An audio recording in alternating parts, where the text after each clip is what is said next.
We are testing Australia-wide. Anyone doing safety-sensitive aviation activities.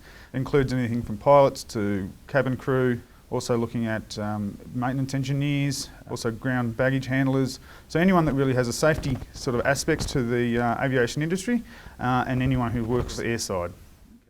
The important thing with alcohol is it's a part of society, and the thing with alcohol therefore is to use it in a safe manner.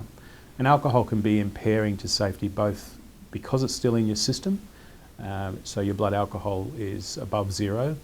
For driving, as we know, the limit is 0.05. For aviation, it's essentially 0 or 0.02, which allows for cough medicines and other things that may just nudge it above zero. But 0.02 is essentially zero. The other part of it is to make sure that there are no other adverse effects of alcohol. So even when alcohol's out of your system, you can still be significantly impaired from the effects of hangover the following day. So if somebody has had a big night on alcohol, then they probably are not going to be fit to operate in safety-sensitive duties the following day, regardless of whether their blood alcohol level has approached zero. The other thing that happens is people underestimate the amount of time it takes for alcohol to be out of their system. Essentially, alcohol is eliminated from the body at a constant rate.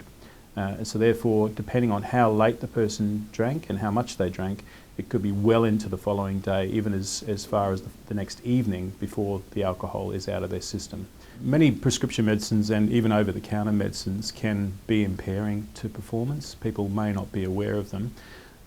For example, two of the more commonly used medicines that are impairing and that are commonly tested for in drug and alcohol programs, number one is codeine. So codeine's in the opiate family, the same family as heroin, morphine. As most people will be aware, it can either be in strong pain-killing medications, things like Panadeine Forte.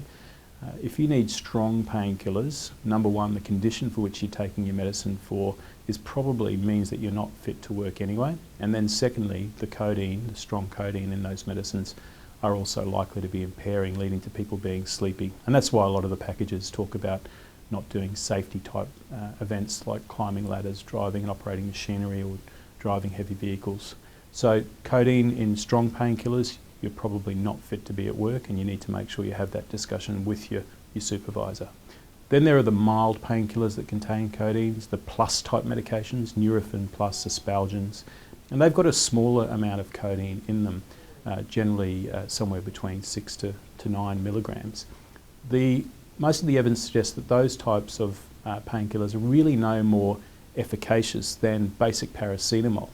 So if you have got mild pain, you're better off taking paracetamol and avoiding the codeine-containing medications. Number one, because they can still be impairing, and number two, because they can lead to a positive drug test on your organisational program or the CASA testing program.